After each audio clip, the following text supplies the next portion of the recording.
Hello, traders. FX Pip Collector here. Today is Thursday, May 1st, and this is my analysis for the US dollar Swiss. If you haven't done so yet, definitely do check out my free Discord channel, which is linked down here in the corner at the end of the video.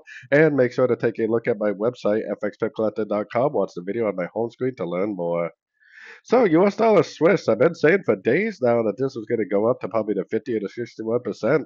And this move right here is definitely not looking very impulsive at all. So we may actually have to rethink that maybe the wave A actually ends here.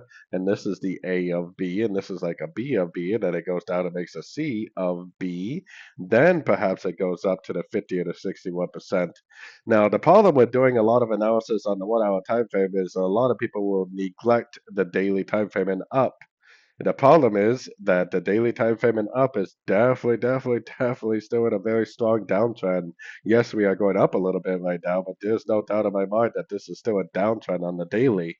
So the problem is, like I said, you go down to this 1 hour time frame and come up with reasons to look for longs, and every once in a while you'll be trying to go long, and then it'll just go down and down and down because the higher daily time frame was neglected, and you didn't realize that that was definitely in a downtrend, especially on the dollar Swiss because the monthly is down, the weekly is down, and the daily is definitely down. So if you're on the 1 hour time frame coming up with reasons to look for longs, then you're fighting all the higher time frames. So anyways, don't forget to like and subscribe. And as always, thank you for watching and happy trading.